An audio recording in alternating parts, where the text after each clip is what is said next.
Da da da da da. Watch spot. Hey, no Sid today, but hopefully we'll continue with the slap and get her on again later on. And I mean, life's always better with her, and I wish you probably want to listen to her more than me, but we will go on. There's been some stuff. I've actually caught up on a couple things, and I probably should have rolled back my Netflix first because I actually forgot those called. Okay, that's what it's called. Actually, some interesting movies to talk about. I'm gonna get CBS. Oh, actually, I'm gonna talk about a couple things on YouTube first. I mean, YouTube-ish. Rooster Teeth on the spot. If you follow Rooster Teeth at all, there's been some commotion about Blaine and like his obsession with winning and abandoning teams to try to be on the winning team, and they really got him back for on the spot, which is hilarious. But it kind of, I don't know. Like I feel like there's been some disrespect to John for the show, like on the show, but not like. But it's Rooster Teeth disrespect. It's not real disrespect. It's like I'm going to disrespect this, but hey, I still love you, and we're doing what we do because this is what we do, and it's that Rooster Teeth lifestyle. So I know there's no maliciousness behind it. It's just how things work there. But I kind of want John to finally get into his role of having a normal show. And yeah, it's easy to grab other people in the building to have them on as contestants. But I think he's about ready to go full-fledged with it. Hopefully he does an official launch into season 2, and they start getting people in from other portions of Full Screen or like other companies to come in. It'd be really nice to have like YouTubers on. Like I would love to see like I don't know. Oh hell, Dodger Lee and Strippin come in as a team. TB and Jenna Bain come in as a team. Like couples, maybe not all the time. Like Crandor and Jesse Cox would actually be an interesting match. And then of course I thought of Husky and Rowe, but it's just that whole group. They're all fun to see about. And I mean Felicia Day and Ryan, they're not a couple. I'm sure there's plenty of people you could invite onto that show. They would come on that show. It would help get viewers.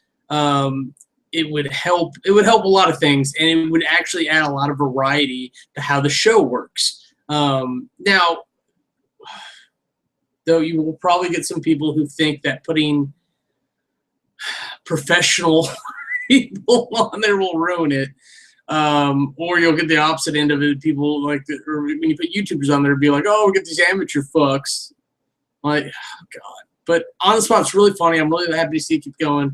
Thank you, Mr. Reisinger, for doing what you do with that. I'm glad that stuck out. I'm kind of still sad that JJ's podcast is gone. I'm not sad that we are missing a podcasting screenplay now. But hopefully it comes back with a new name and a new format and maybe a little less pretentious because you want to be inclusionary as much as possible. And when you have that hoity-toity, pretentious attitude about art in any medium, you tend to exclude people, whether it's intentional or not, because I don't think that's JJ's intention at all. I think he very much wanted to feed that format of like, hey, let's talk about art. Let's talk about it from the perspective of people in the industry. And there's probably just enough people in the industry that can talk about it like he does to maintain. And so you've got to find that middle ground between watching it as an entertainment source and watching it as part of a business thing. And so that may be just too difficult. Hopefully, on the resurgence, he'll have mastered that. Because I would like to see it come back. The other thing, Weird Girls, if you go to youtube.com/lovablevarmint with an N, Zombie has started to do longer game capture. I don't know what you want to call it. But she did a 3-part miniseries for Life is Strange. Which I was really happy about because that's what I wanted to see when I was pestering her. Come here. Let me come up here. When I was pestering her to get on Twitch in the first place. And she got on there and she did a bunch of like cosplay stuff, which is fine. And I don't know how Twitch feels about that because they normally do gaming stuff, but she talks about gaming stuff all the time too. She's known for gaming, so I don't know what that is. That I went and checked out the Gymquisition, which I didn't realize. Like his branding's all weird. Like his Twitch is twitch.tv/Gymquisition instead of Jim Sterling, which I think that's his. That's his web. That's his YouTube is youtube.com/Jim Sterling. And then his website is the Gymquisition, because if you look up Gymquisition, it's some kind of, let me put you down. Stop kicking and clawing me, you crazy cat.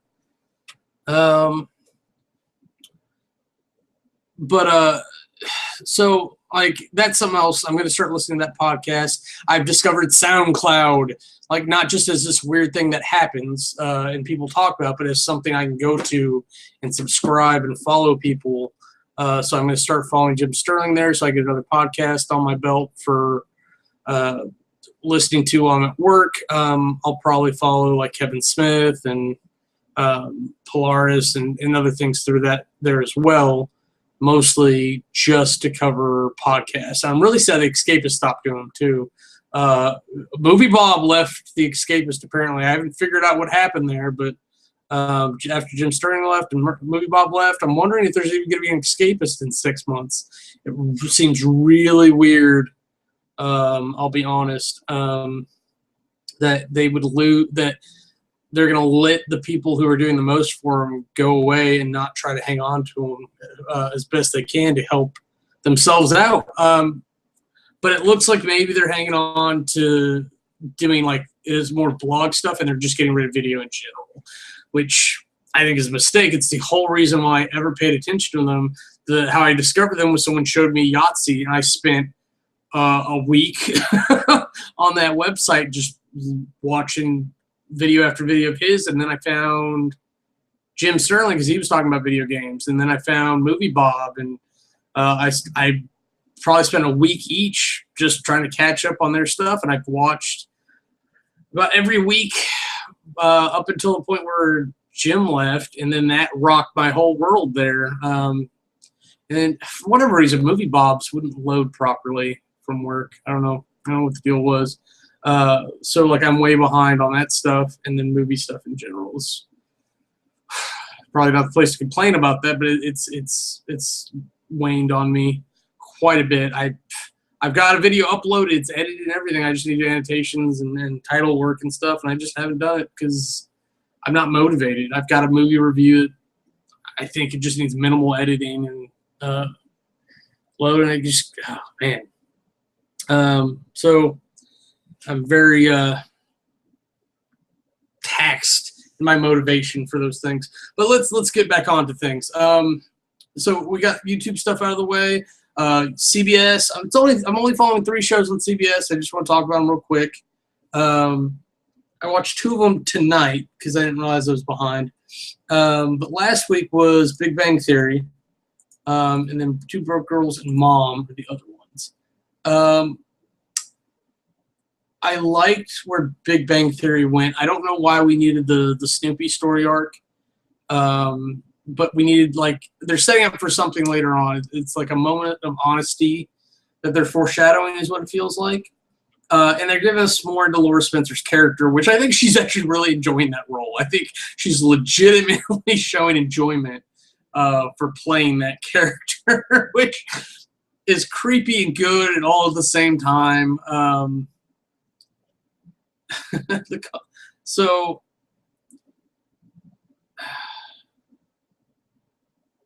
And they're just trying to reinforce the relationships and the standards that are happening there.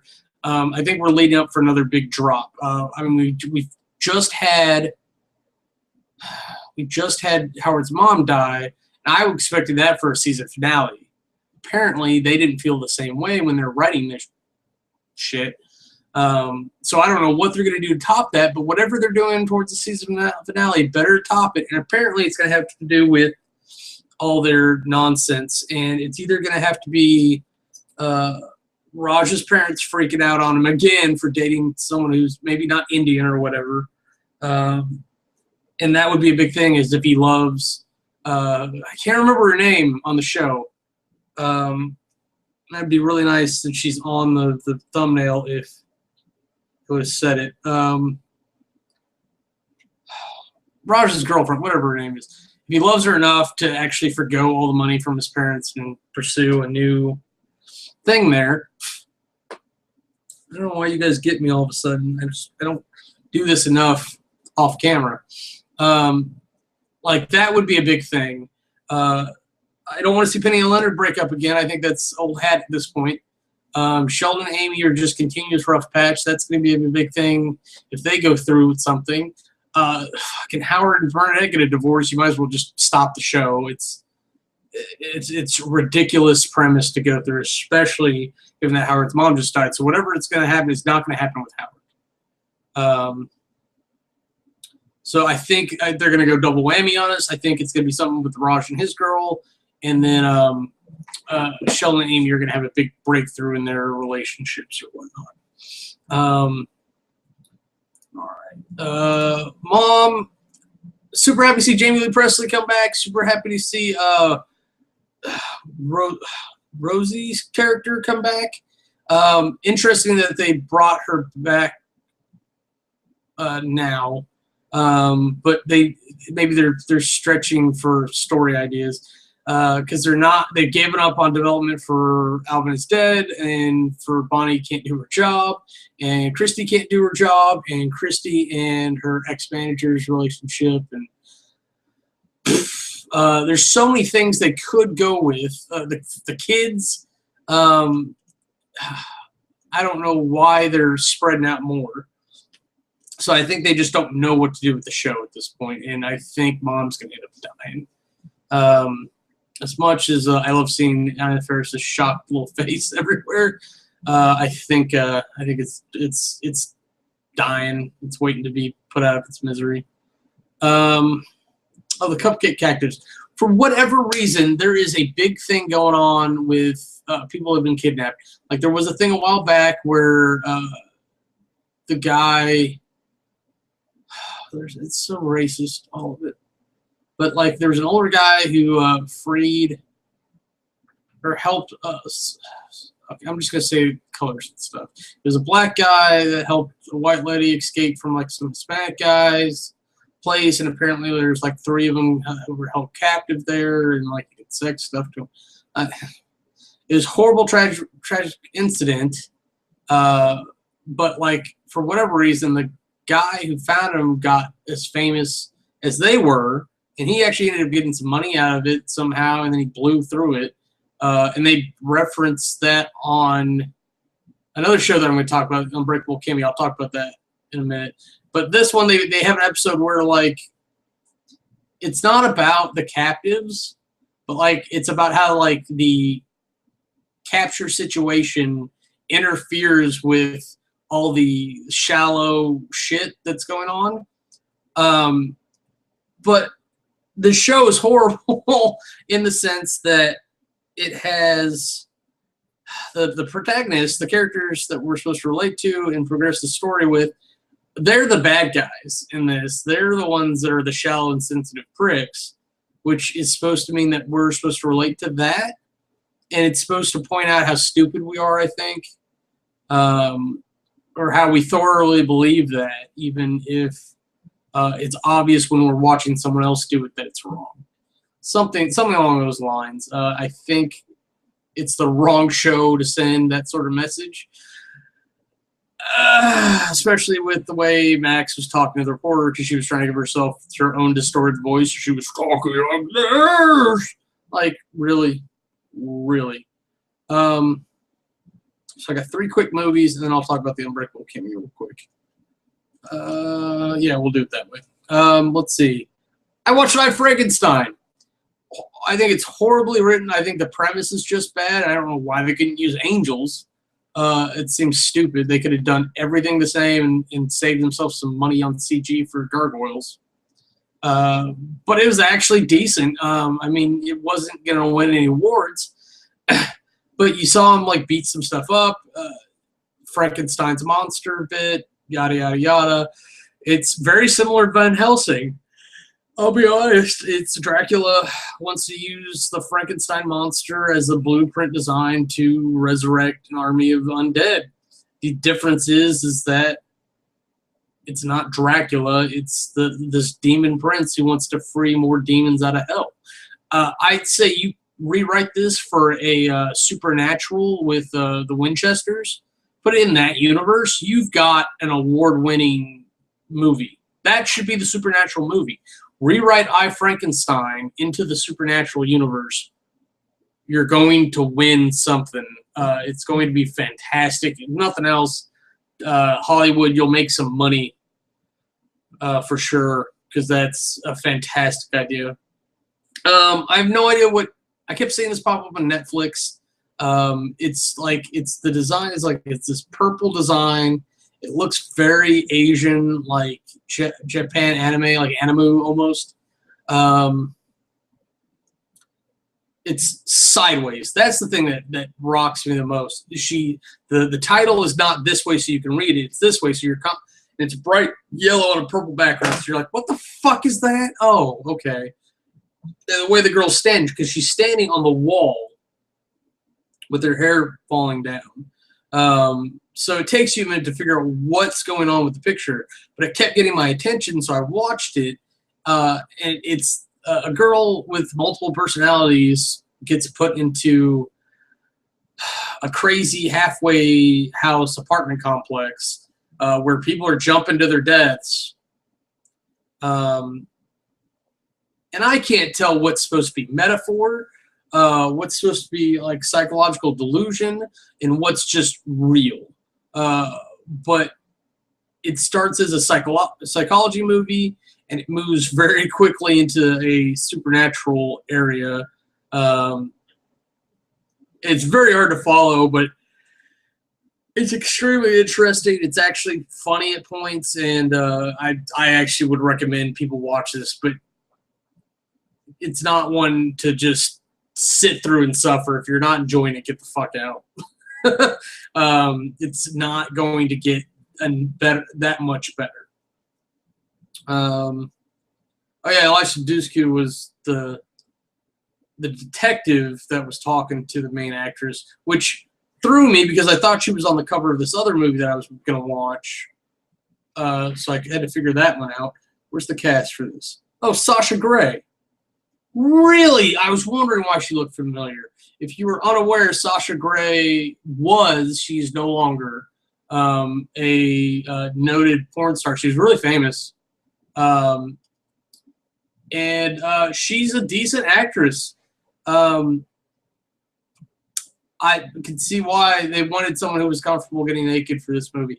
She doesn't get naked and do everything like she does in her porn, but like she has a topless scene, and I'll leave it at that. But she's a decent actress. She's definitely pretty enough to play the role that you're talking about. She's familiar enough with the business to talk like they're talking, because she's playing an actress in the movie.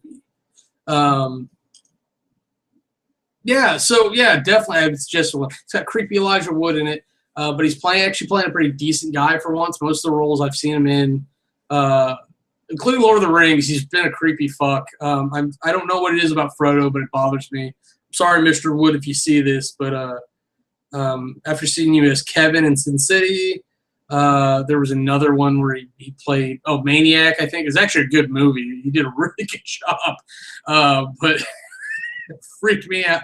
He freaks me out a little bit these days because I see that look he gets for the cold hard stare, and he does it in other movies and other times, and it's really hard to disassociate it because it's an Elijah Wood thing. So he's not a bad actor by any means, but he's gonna be creepy Elijah Wood. Thanks for hanging out with Rooster Teeth though and voicing one of those characters. I think you did a really good job there. I would love to. I would actually really like to hear more voice work from him because he's got a great voice, and I think he could adapt it well. And he's a really good actor. Let's be honest. Sometimes I'm uncomfortable. But that one's all about like hackers and like he's just there. He's supposed to go have a dinner with the actress, and then like she cancels, and then a hacker like gets into his laptop and tells him about it, and then he gets him to help him spy on the actress, and they kidnap shit, and it's insane. Um, it's an over exaggeration of what people can do with access to your technology when it's actually quite real. Like people can dial into this camera right now if they really know how. My phone could have a microphone going right now. If you, you learn something when you start like a computer science program. The only way to secure a data device is to unplug it, take the battery out, and throw it in the river. It's the only way it's ever going to be secure. And then you just kind of live with that. The likelihood of someone doing something with it, not good, but it's the reality. Is there's some percentage chance that something will happen. Okay, you know what? Before I talk about these next two things, let me waking up in Reno. Oh my God.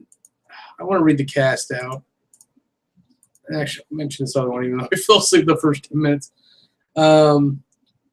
It's a movie about like a weird love triangle. Like it's two couples, best friend couples. They go to Reno or Vegas or wherever Reno's actually at. I thought it was in Vegas. It was just part of Vegas. It's Billy Bob Thornton, Charlize Theron, Natasha Richardson, and Patrick Swayze. Oh, that's Pat Swayze? Oh.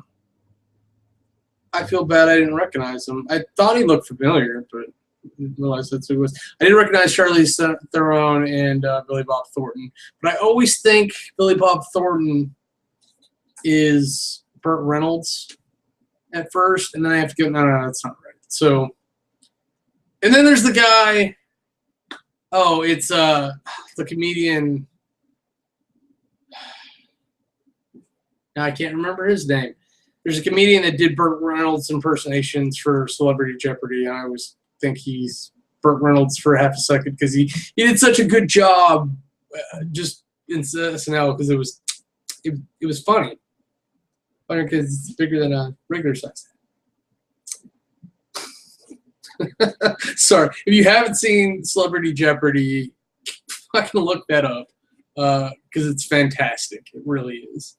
So waking up in Reno, give it a miss. Like you really don't get much good out of it. Oh, Penelope Cruz is in there. Did she make the? No, she didn't. She plays the hooker they meet. Like that's really something to put on your resume, but she's there. She exists in the movie. That's my point. And I tried to watch Stephen King's A Good Marriage. I was just like, you know what? I really don't feel like watching domestic abuse right now. I thought it would be interesting. And that's how I tend to feel about Stephen King's movies, which means I would feel that way about his books, I think. And like I just put enough on my list. As I scroll down to the bottom, it says more like Stephen King's A Good Marriage. There's Stephen King's Bag of Bones. It's a little girl drowning in the water. It's like, oh, that's just morbid enough for me to maybe think it's interesting. Something like An Intruder. I get on kicks where I literally am just like, well, what are like the worst stories I can find? And let's see if that's interesting. And I tried, but it wasn't interesting. So I'd give this a miss as well. P2 is a fantastic movie. I really like this one. Okay, there's probably a whole sect of people out there that like capture/kidnapping, whatever movies, whatever that is, whatever that suspense horror thing is. This is a really good one, and it's got who is the crazy guy from that thing? Simon Reynolds, is that his name? What else was he in? One of these days I will have IMDb cooked up just for this shit. Saw, that's what came up with Saw. That's not right. All right, I will find out. But P2 is a great movie. The main actress in that, it's got to be Rachel Nichols. She's really good. She does a great job with it. Um, uh, was it Red Eye? I think that's where I know him from. That's Bentley. That's got to be his name. Let's make sure. But P2 refers to like the parking garage. It's like she gets trapped at work. What's that other movie? There's a really good one where like a mob guy ends up going onto this like law firm's floor or whatever to take somebody out, and he has to kill everyone else who's there, so you can't have witnesses, and it just becomes a mess because the guy who gets fired ends up hanging around for really no reason. That was a good movie though. And this one, it is Wes Bentley. That is who I'm thinking of. I'm waiting for his IMDb to show up. So, because he's got this super smooth look to him. Oh, he was in the Hunger Games. He was the guy who got executed. He was the first game master, or his game master in the first movie, not the first game master. He was in Loveless. He was a photographer, apparently. I really feel like he's always in movies, but always in The Tome. It's a good movie too. He was in Ghost Rider. He was Blackheart in Ghost Rider. Soul Survivors, probably know him from there. American Beauty, that's right. He was Ricky Fitz, so he was the next door neighbor kid. That's probably where I know him from the most, because that was a while back. He's a really good actor. He's a really good actor, and he has that air about him, kind of like Elijah Wood, where he has certain looks and certain things, and he has that cold hard stare that he can turn on or off, but he's got a slightly warmer smile for whatever reason. I don't know how to phrase that, but let's move on. Something silly and ridiculous, and I swear to God, it feels like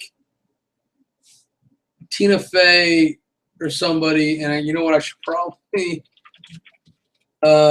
make sure who actually wrote this one before I say that. But it feels like Tina Fey or someone was like, you know what's all this stupid shit that happened? Like, I wrote a script about it a while back. Think you can do it? Yeah, creators Tina Fey and Robert Carlock. I was right. It's very Tina Fey-esque humor. And I can see Tina Fey at one point having herself play this role, but she's honestly too old now.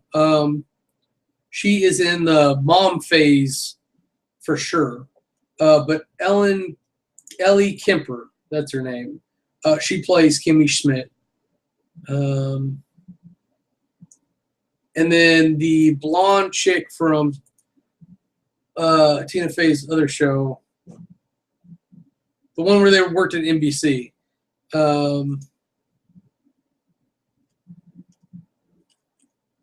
was going to try to tell you what else Ellie Kemper was from, but apparently The Office, Mr. Glasses, bunch of like little stuff before that. I think this is her first really big thing, but I've seen her in stuff before. I'm just trying to figure out what it was. She was in Bridesmaids. She was Becca. Get Him to the Greek. She was one of the executives. Wow. I don't really recognize a lot of these. I know I've seen her. Blind Date? No, it's a short. You know what? I couldn't tell you what else I'd seen her in. Okay, but Jane Krowski. What was it? Show 30 Rock. She was Jenna on 30 Rock. She's in this as well. She plays some rich, hoity-toity lady. But I mean, this really feels like back when like the ladies got things like, oh, what wonder what their lives are gonna be like afterwards. Like, let's write a funny version of that, and that's what they wrote this. And now there's a whole season on Netflix out as an original. So like the things they changed a little bit, if hopefully they change. Like everyone, like they all got reparation money or whatever from the government, or I don't know how that worked. But like, and then Kimmy decides she wants to stay in New York City and try to like live life and explore a little bit instead of going back to Idaho or Ohio or wherever they're from. So the first season is all Kimmy does this, Kimmy does this. Like, what is this? Kimmy makes waffles. I don't know if that's the first or last episode. Kimmy goes outside. Kimmy gets a job, goes on a date. Kimmy goes to the doctor. Kimmy kisses a boy. Kimmy goes to school. And the whole to make things more complicated, she needs that. She's trying to hide the fact that she's a mole woman, is what they're calling them. So she doesn't want that attention. She wants to make it on her own merit. She loses all the money that she has. She's trying to work as a PA babysitter. I don't know. When you have rich, crazy people, they don't. It's like they know what their maids are, but then they have like all these weird jobs. It's like, are you the dog masseuse? And then that person becomes the dog masseuse for like that whole region. And then, you know what? I don't know what Kimmy's job was because she's not a nanny. Maybe she is. That's okay. Let's go with that. She's the nanny. She's the nanny for the youngest. She ends up dealing with the teenage daughter a lot too. She's like this exceedingly good person who's just really stupid. And there's some contradictions because the story's not written incredibly well. It's written to be funny instead of accurate. But it's some of the most cringeworthy comedy that I've ever seen. And I'd actually be really willing to rewatch it because they're only like 20-minute episodes. There's only, what, a dozen of them? 1, 2, 3, 4, 5, 6, 7, 8, 9, 10, 11, 12, 13. Baker's dozen. So like I'd be willing to rewatch it. I mentioned this to Sid, like, and do like a special cap of that, but probably not, honestly. But yeah, definitely check it out. It's got, like I said, some cringeworthy moments. There's some really funny jokes. There's some jokes that will slide right past you. The benefit there is that most people probably won't notice them. If you're watching it and you're paying attention to the writing and the dialogue and the lines, like I wonder what they're going to write here, and then it happens, then you'll notice. But if you're just watching it to be entertained, they'll probably start back and you'll just be like, that wasn't funny. Oh, but this is.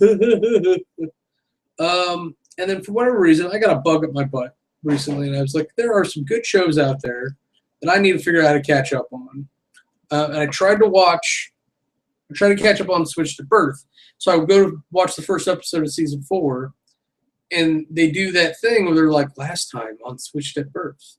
And like the first 5 things that all happened, I was like, what? So I watched about 2 minutes until it got to the point where it's actually starting. I'm like, I have no idea what's going on. Let me go back. And I went, and apparently, I don't know what happened. I only watched like 4 episodes out of the season 3. And I was so upset. I immediately started binge watching. Totally enjoyed it. So fantastic. I really like this show. There are a couple times where I got teared up. I gotta be honest. Okay, I occasionally bring up women and crush on things. Like Felicia Day, took me through a trip because I think I legitimately crushed on Codex. Because once I got Felicia Day a little bit more, it's like, it's fine.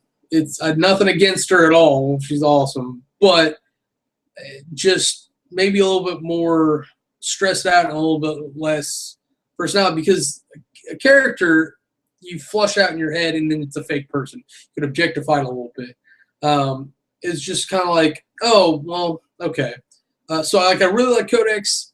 Maybe not so much Felicia Day, and that's fair. It's just, I don't mean like I dislike her personally. I'm saying like just as a fantasy lady person.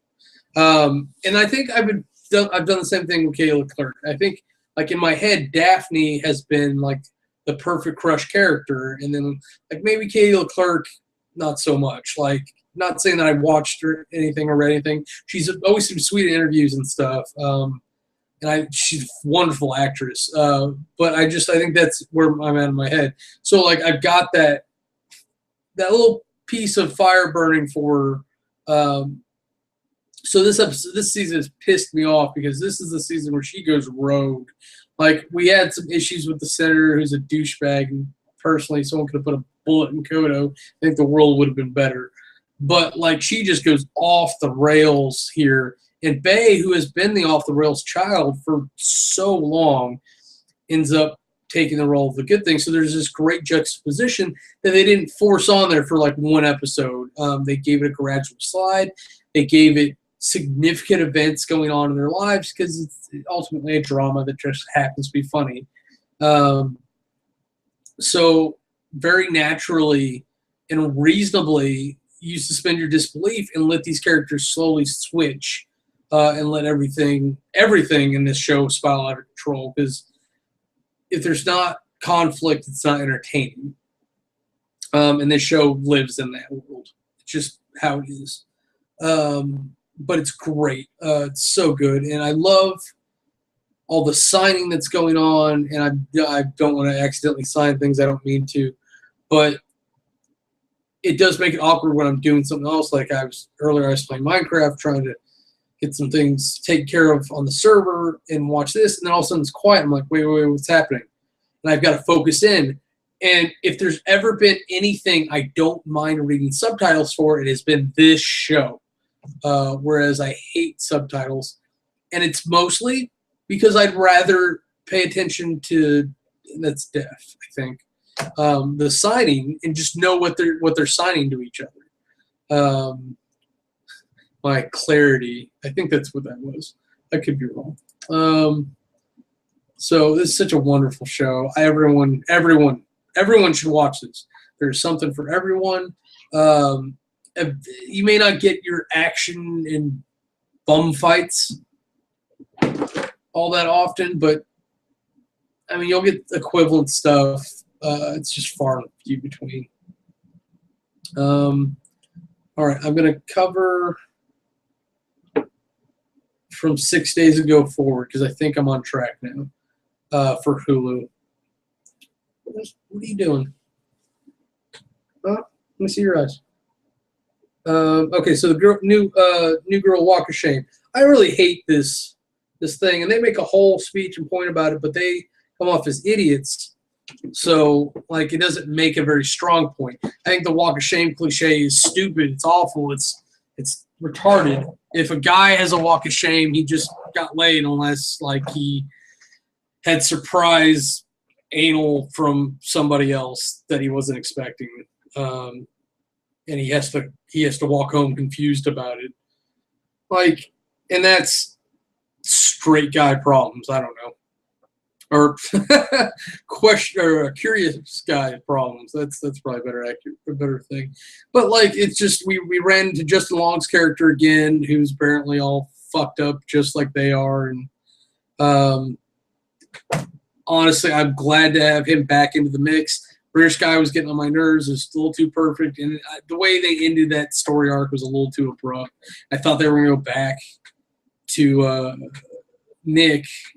And I didn't really want that either. I'm like, we need something else to go back to. And I think what it's going to do, they're going to go through Justin Long and then eventually put her back to Nick. And Cece's going to go through a bunch of turmoil like she's been doing because fuck all. Maybe even another rebound guy. And so they'll all be with different exes or whatever for an intermediate time. And then Schmidt will lose Zoe Lister-Jones's character.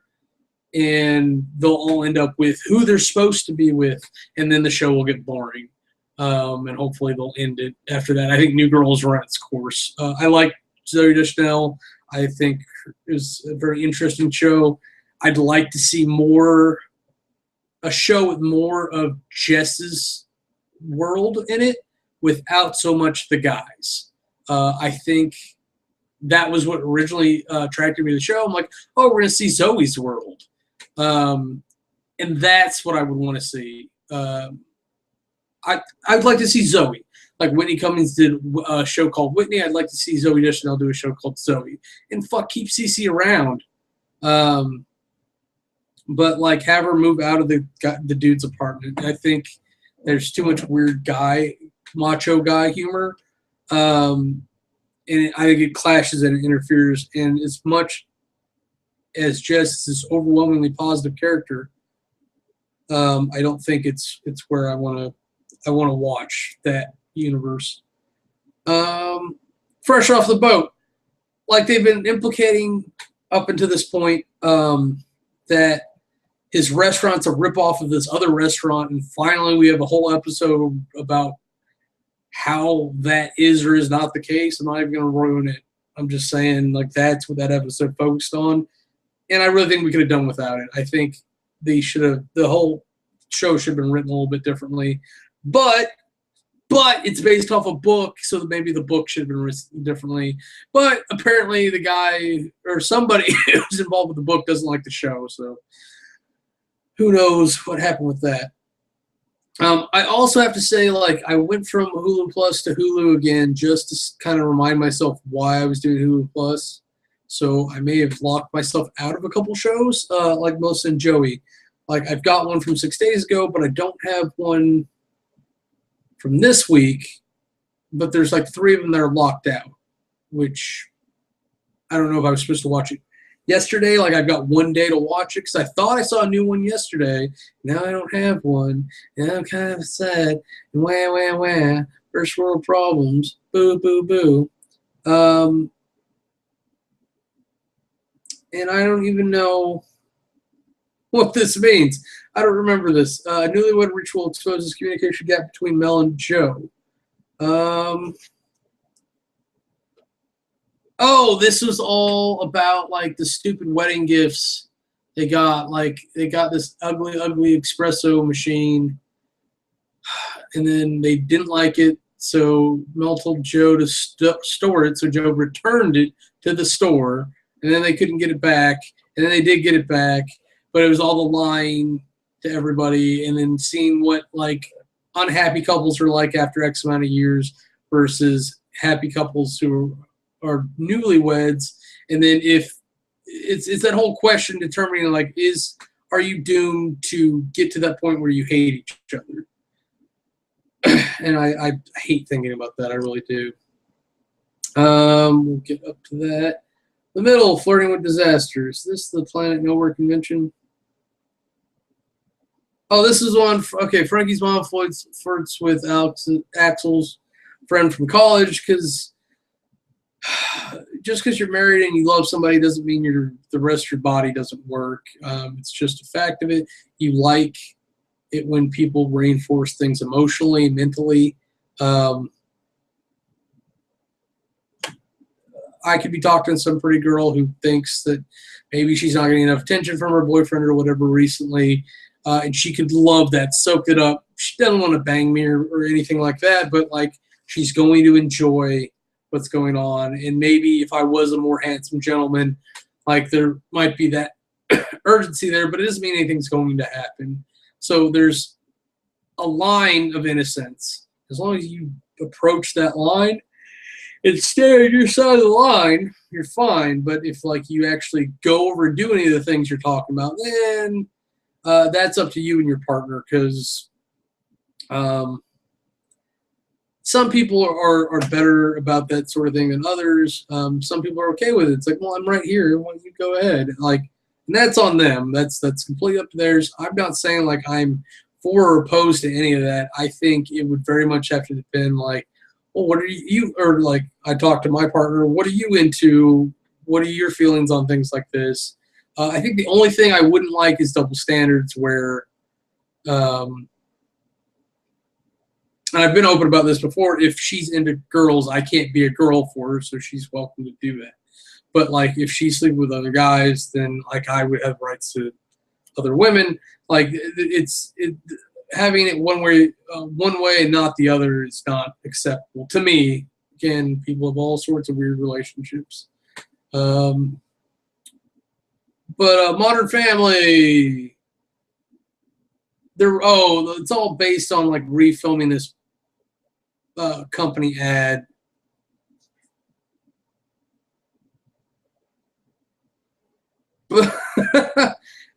I hate the Modern Family summaries. They're the worst, because Modern Family is based on this huge family and they pick one of the story arcs and they put that on there. So it's not the main thing. Like, to me, the main story was the Mitch and Cameron and Lily versus these other gay couples with Asian daughters, which I fucking hate. It's the only time like I've ever yelled faggot at a movie. There was, I think it was Palm Springs. There's like 5 stories. One of them is Man Eater with Zoe Saldana, where she is a rape victim that to rationalize in her head, she forms a connection with their rapist and like tracks him down. Is like, well, now you're my boyfriend. It's, I don't know. It's a whole thing. But one of the stories is this gay couple that gets an African child kidnapped, imported, smuggled, whatever you want, all off the books for like tens of thousands of dollars. For that, you could have just done it right. So she's there, and she doesn't know what's going on. She doesn't even speak English. I think there's a scene where she spears a possum in the backyard, which was fantastic. You know how, now as long as we're going to eat that possum, because she'd be learning how to clean and skin that thing and everything. But I'd be proud of my daughter for that. Like, you'd be like, yeah, good for you. Now go get it down off that tree. Because we got to clean it and everything so we can eat it. So we're not letting that thing go to waste, that's for sure. Even if it became cat food, I'd be fine with it. Okay, so yeah, I don't know what the point of that tangent was. Marvel's Agents of S.H.I.E.L.D. is back. Super excited about this. We have a lot of weird double-crossing intelligence stuff. The whole idea is that S.H.I.E.L.D. has Hydra on the ropes. Hydra ends up cleaning house themselves to try to fix the advantage. But it's a lot of weird double-crossing. And not only does Hydra have things going on that's inter-Hydra fighting, S.H.I.E.L.D. has stuff going on. There are people planning ops, probably for Fury is what I'm thinking. Because I think it's Mac and the ex-wife that are in on that one. They're trying to find Nick Fury's toolbox. So I'm assuming it's for Nick. I think that's the foreshadowing there. But then now Fitz is lying to Simmons about Skye. Skye apparently has superpowers. The flowers lady got them too, but she wanted to die because of them. The show is moving in weird shifting directions, and I'm unsure how it lines up with the rest of the Marvel Universe or how it's going to play into the upcoming Netflix series, which cannot come soon enough. I'll be honest, the one I'm excited for most is the Luke Cage one. Like, I don't care how you want to spend that one. I love Daredevil the most out of those characters. I think Iron Fist is going to be weird. So I'm looking forward to that one, but I'm concerned because I don't. Danny's a weird character. I don't know. I like it is, but I'm more curious for him. I'm more interested in how they're going to do his costume because you've got to tone it down from like the 9-foot pop-up collar. And then Jessica Jones. Honestly, the thing I'm most excited about for the Jessica Jones story, the Jewel story, is how they tie her to Luke Cage. Because by the time the new Avengers get started, she is pregnant with his kid, and or she just had the kid. Because it's right around like disassembled, she's pregnant. So I just can't wait. Can't wait for that whole mess.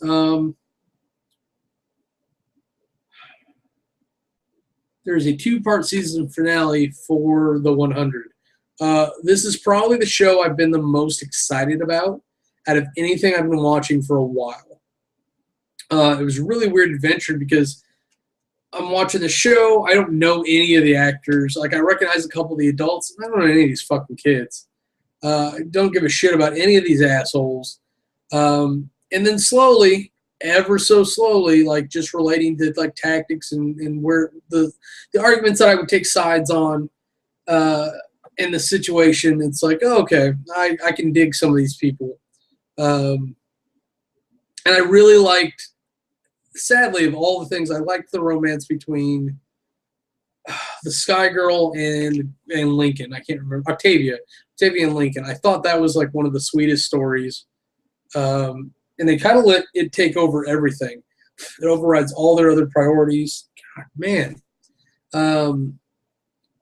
So it really is interesting to see that happen. And the thing I've been waiting for the most is the assault on the mountain. Because they've gone through all this stuff. They've gone through all these commitments together. They have the opportunity to get all their people back, take down the mountain. They're in charge. They're the ones at advantage. But it requires that alliance. So the one thing that the mountain can do, other than just release all the hostages completely, is they break the alliance by giving the grinders back their people. Shouldn't have bothered. Shouldn't have bothered at all. Like, should have just taken the mountain. Because now the mountain men are free to go back and fuck with them like they've been doing. And eventually, they'll use the sky people to cure themselves and just fuck with them all the time. They won't even have to hide in the mountain anymore. It's ridiculous. It's a stupid thing. You have a threat. Take care of it. You had the opportunity. It's going to be gone. So I want to see what resolves. And it very well could be that, like, the 40 are dead. That would be a perfectly viable solution or an end to this season. And I'd support it. Honestly, I would not be upset by that ending. I'd just be like, oh, my God. The person I'm most crazy about right now is Maya, because she is literally stuck in a bad place. She is a sympathizer for the Sky people, and she is not going to be able to survive this. Even if she stays, they're going to shoot her or air date her. I can't remember what the right term is for letting all the pollution in, but and it's going to kill her. The only real solution is for them to do a bone marrow transplant to her, which they can do and keep the fuckers alive. They're just being impatient, sadistic assholes by killing them in the process. They're literally killing golden goose. You could take one of those guys and eventually do enough bone marrow transplants to do everybody. Everybody that's left in that colony could get fixed by one Sky person if you took the time to do it right. The number of people you have, you can do it in shifts. You can keep everyone alive. You can get it done a lot faster. It's ridiculous. And then you have no idea how it's going to affect children. So once the mountain people start breeding again, if those children are going to be born with the immunity because of the blood from the Sky people, because it seems that it's a permanent solution. But it could very well be that the blood just absorbs a certain amount. So once you do the bone marrow transplant, it's just going to stay in the system longer. But after it absorbs that much radiation, is it just going to be gone? Is the protection going to be gone? I don't know. But there's a part 2 coming up. And I'm super upset about, out of all the things that are happening, I know Clark and Lexa.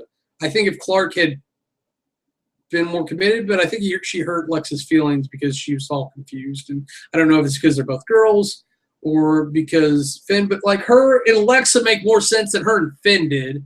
Finn actually had another girl that he should have been thinking about, a girl that actually escaped the arc to get to him.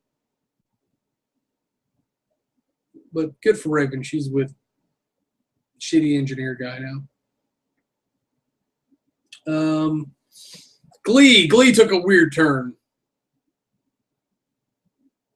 I'm calling for all the old people to leave the thing so they can get new members, and boost their numbers up properly by the story and give us more interesting characters, but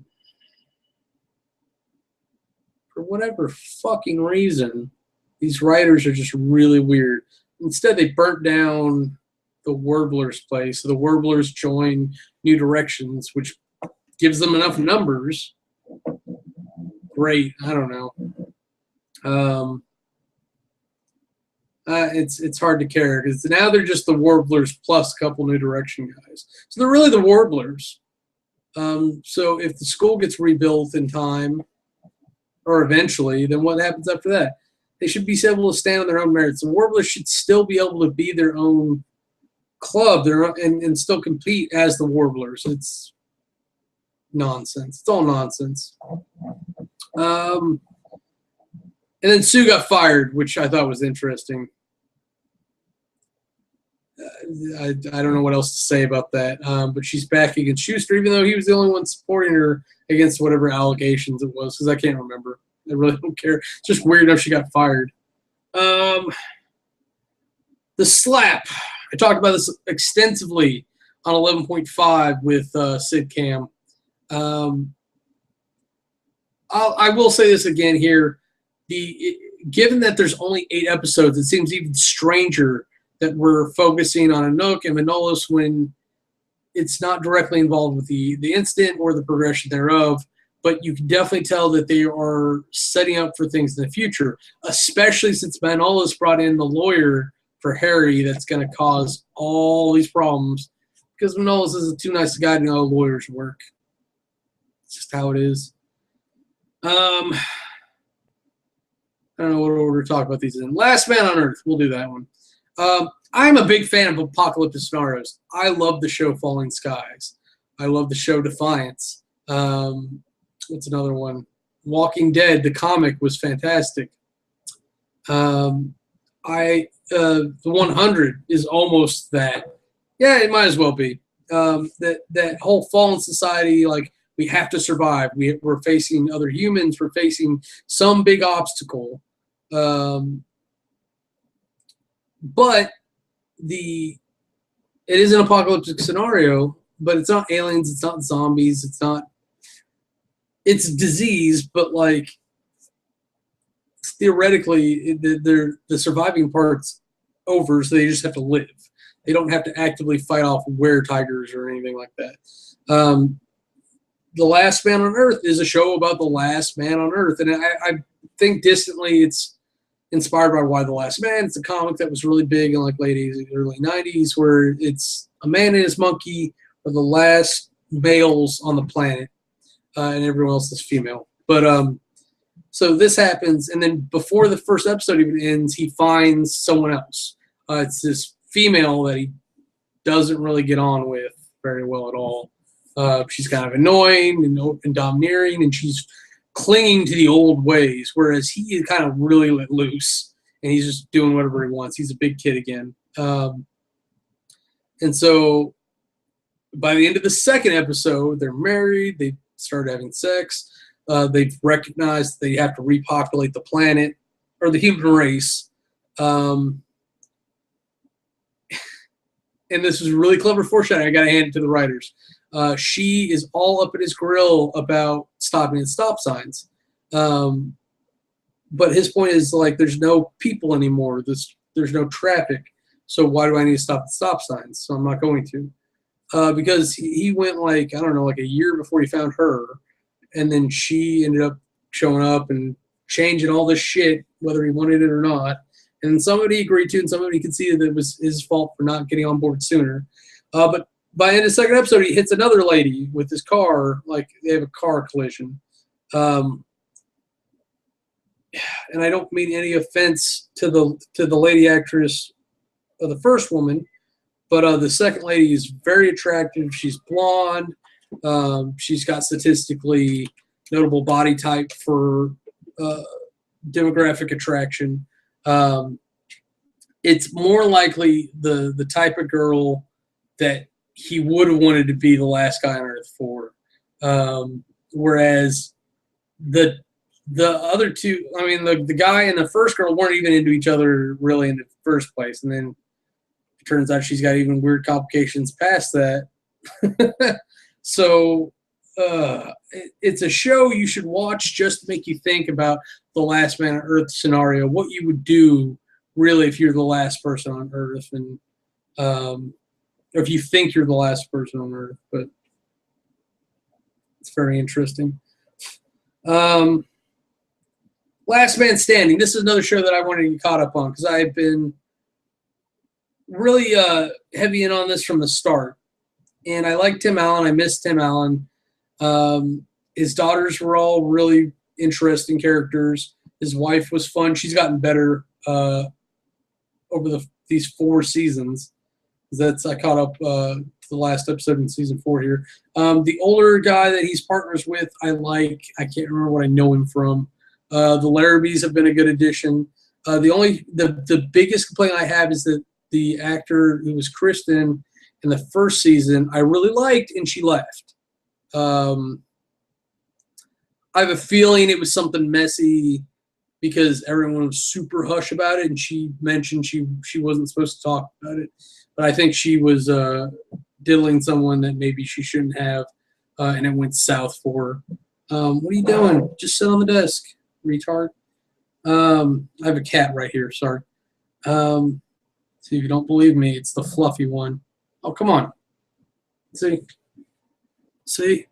Dux, what did you think about Last Man Standing? Was it good? Did you like it?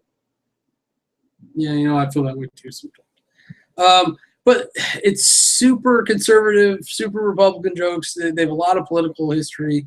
They don't mention a lot, but when they mention it, they go all heavy-handed. They're like a super Christian family. Like, it's like, well, you're fucking right if you are, and if you're not, you're fucking wrong. And that kind of intolerance is taxing. It's not entertaining. Just someone being like that. It's part of the reason why I stopped watching it, honestly. It's like, okay, I'm tired of this. I don't want to put up with it anymore. Because it's not something I would want to put up for people I'm hanging out with in real life. And so when I go to a fantasy land of entertainment, it's not something I really want to deal with there. But it's passable. And Eve's still my favorite character, I think, out of any of them. And she's the girl that's a dude, and whatever. I'm fine with that. It's a silly gender stereotype. I'm glad they're bucking it there at least. I think she's all but one step away from, well, you better call me sir. Goldbergs. I hate. Hulu like makes me watch shit. It's like they get numbers and points for making me watch something I didn't want to watch, and I don't like it. It's 17 episodes of season 4, Last Man Standing, and I like where they're going with it. I like that they've focused on Mandy's business. I like that Kyle and her are still a thing. I like that they've brought everyone together as much as possible. And the only thing that's really fractioning is Eve's getting ready to go to college. But Mandy, I can't remember if she dropped out or not, but she's doing her business from home. Grandpa has a weed store that he loaned out to Mandy to use for her dresses.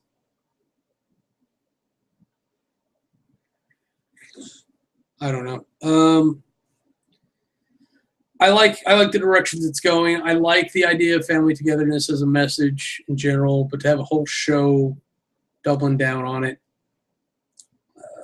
maybe give me some conflict and let me worry while in between laughs. Captain Peralta. What? I know I watched this earlier. What happened? Oh, Captain as in pilot. Okay, so apparently Brooklyn Nine-Nine. I don't know why I'm still keeping up with this, but I think it's just because I managed to catch up with it in the first place. Apparently they helped Peralta's dad solve a case where he was implicated in Canada, and I don't understand the whole point. It's better be for foreshadowing later for a character assessment with Jake not knowing his dad properly or something. Last Man Standing or Last Man on Earth, talked about that. Family Guy. I don't know what's happening with this crazy show, but like Peter had a whole non-content story arc of trying to get a viral video up, and then like the moral of the story was just like real life, that it just, you've got to take something that happens more organically. And it turned out like Chris went viral because he was a fat kid trying to cross the crosswalk after he waited too long, and then he lost his shoe. He had to go back. He got about 3/4 of the way there, and then he got out of breath. So he ate a chocolate bar. Traffic started back up, so a car almost hits him. He throws the shoe he was carrying at the car, and then like finishes crossing the crosswalk. It's just ridiculous. And then like the amazing storyline was that Stewie impregnated himself with Brian's DNA or whatever, so that he could have Brian's baby and they could be closer, like Joe and his wife did. And then it turns out be a whole communication error in relationships, which is neat that they're having morals like that in this show, but it's not a show people watch for morals. But the whole thing, like Brian was like, I was just giving you space because you seem so moody. He's like, I was just moody because you were distant. So they gave all the children away to a pet store. I don't know how that works. I honestly thought they were just kind of like murdering them for a while, because they had like 8 and they got down to like 5. They're like, oh no, we're down to 4. It's like, oh man. Like one was blind, one was deaf, one had like no bones. I don't know. And then like one they're just sitting there talking, then like one of them jumps in a pond and drowns. I don't know. It was not funny in the right senses to me. And then Once Upon a Time, this is a great way to end, because I actually like what they're doing. I like that we've gotten away from the villains being the main antagonists, and we're actually letting the heroes be their own antagonists, at least somewhat. Because apparently, like Snow, who I honestly never really liked. I realized that recently. It's like I never really liked her. And Charming, who I've never really been a huge fan of, but I was more cognizant of that. Like those two douchebags apparently like fucked up over one of the villains in like kind of a bad way. I think it's going to end up being they're blaming themselves more than they should. But apparently, like I'll go in spoilers. They lost Maleficent, her baby, and I have no idea who knocked her up. But that actress is doing a really good job. They're trying to make her look kind of like a poor man's Angelina Jolie character, which is interesting because she was kind of a harpy in that movie. But she's obviously not. She's much more of a wizardess. She's still a dark fairy that can be a dragon. I don't know. It's a thing. So, like with Stiltskin getting the other two villains, which I'm still so blown away how Cruella de Vil fits into the fairy tale universe at all, ever, because she has her signature car. She holds up a gun a couple times. She's just too modern a character to fit in with all these things, and to give her the enchanted swing, she can take over the minds of smaller animals, and then it can spread like a virus, so that she can end up with a swarm of bugs or a pack of dogs to do her bidding. And then Ursula's still, like, I'm not openly against there being more fairy tale characters that are ethnic, but get the ethnic story characters involved. Like, the whole premise is based on these European fairy tales, which, shock and amaze, most Europeans, that's what Caucasian means, so of European descent, are lighter skinned one way or another. Get some Asian fairy tales in the mix. Get some Nordic fairy tales in this mix if you want. Get some African, legitimate African fairy tales in there. Get some Aboriginal Australian stories in the mix. That would be fine. Like, as long as it's a story I can look up and read on my own, I'm down. Put whatever you want in there. It doesn't have to be Frozen. It was honestly a neat story arc, but I think they fucked over the Frozen 2 movie because now there's all this canon in this Once Upon a Time show that they may or may not follow from Frozen 2 because honestly, the Snow Queen would make a great movie. But this show, Once Upon a Time, is all about getting Maleficent back. So then now the crew's back together, and then we're seeing how people are moving on and adjusting, and we're making very slow steps towards figuring out how the book works. And it turns out that Augustus, I don't even remember who Augustus was. Maybe that was who Pinocchio was before he got transformed back into a kid. Apparently doctored the book. So if they can figure out how to do that, then they can do it themselves to help Regina out and possibly these other villains. And Rumple may he's back in Storybrooke though, so he should be the Dark One. I don't understand. I don't understand the rules. Maybe he has to get his hands on the dagger first, and then it reboots him. But like Belle has started to show signs of moving on. Emma and Hook have started to get past everything that's happened, relatively normal. So things are getting mixed up again, and rightfully so. But that's all I've got for television and such. So I'm going to leave it at that. We'll make one last cursory look at what I've got going on here.